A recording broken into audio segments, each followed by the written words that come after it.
কি করে ভাঙলো আর কীভাবে কি হলো এর পুরোটাই বলবো এই ব্লগে, তো প্লাস পয়েন্ট দেখবে। Hello guys, welcome to my new blog. তো আজকে আমি অ্যাকোরিয়ামটা জলটা চেঞ্জ করবো, তো কীভাবে চেঞ্জ করবো তোমাকে দেখাবো। পুরো লাস্ট পর্যন্ত ব্লগ দেখবে, আর ভালো লাগলে একটা লাইক দিয়ে যাবে।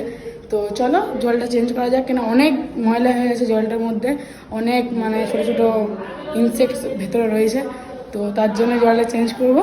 চলো চেঞ্জ করা যাক। গাইজ দেখতেই পাচ্ছ কত ময়লা হয়েছে জলটা। আর আজকে আমি একটা নতুন মাছ কিনে নিয়ে এসেছি, দেখো প্যাকেটের মধ্যে আছে হোয়াইট কালারের শার্ক ফিক্স, যেটা এই বড় এইটা এমনি নিয়ে এসেছিলাম ছোটো ছোটো, কিন্তু এটা বড় বড় হয়েছে, সেমনি ওটাও বড় বড় হয়ে যাবে।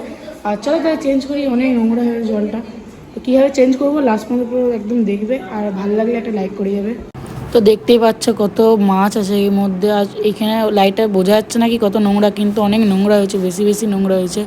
তো চলো দেখো একটা করে মাছ নেবো, একটা করে নেবো। আর এই যে বড় মাছটা, এটাকে ধরা একদম কি বলবো, একদম ধরতেই পারবো না, ধরতেই পারছিলাম না। তো এবারে একটা গোলফিশ ধরলাম, তো গোলফিশ ধরার পর যে একটা নামিয়েছি, তো পুরো একটা একটা করে প্রত্যেকটা মাছ নামাবো। তো পুরোটা দেখো, আর ভালো লাগলে একটা লাইক করে যাবে। By creating an imaginary picture. Usually it's something that moves.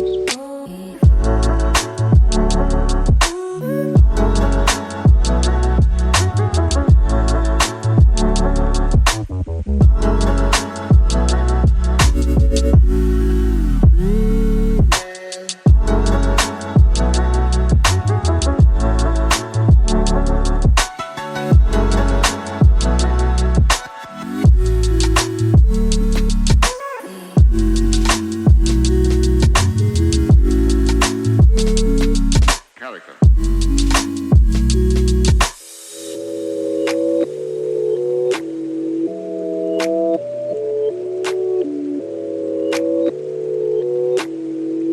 তো গাইজ এখানে প্রত্যেকটা মাছ বালতির মধ্যে রাখা হয়ে গেছে। তো এবারে আমি পুরো জলটাকে একদম এই পাইপটা ধরে টেনে একদম সবটা বার করে বাথরুমে ফেলে দিয়ে আসবো। তো একটা একটা করে সব পাথরও নিয়ে নেবো। তো তারপর এইখানেই যে পাথরটা নামাতে যাবো, তখনই তারপরেই এই সব বালতির মধ্যেও আমি ওই পাথরগুলো আর এগুলো সব রেখে গরম জলে ভালো করে ধুবো, যেমন না একটাও কোনো শ্যাওলা আর কিছু থাকে। তো এই দেখো এই মাছগুলো রয়েছে এখানেই সামনের বালতির মধ্যে রেখেছি। তো এখানে কীভাবে ধুলাম সেটা দেখাতে পারিনি, কিন্তু যখনই রাখতে গেছি তখনই এইটা পুরো ফেটে গেছে। তো কি বলবো গাইজ, তো খুব খারাপ লাগছিলো। তো এখানে বালতির মধ্যে মাছগুলোকে রাখা হয়েছিলো, আর এত নোংরা হয়েছিল, তার জন্য এই বালতির মধ্যে আবার শিফট করে দিলাম, ওই অক্সিজেন লাগিয়ে মাছটা রেখে দিয়েছিলাম বালতির মধ্যে। তো গাইজ আজকে ব্লগটা এই পর্যন্ত ছিল, কারণ আমাদের যে অ্যাকোরিয়ামটা আছে ওটা পুরোপুরি ভেঙে গেছে, তোমাদের দেখালাম। তো আজকে ব্লগটা ভালো লাগলে প্লিজ একটা লাইক করো। তো thank you for watching, by.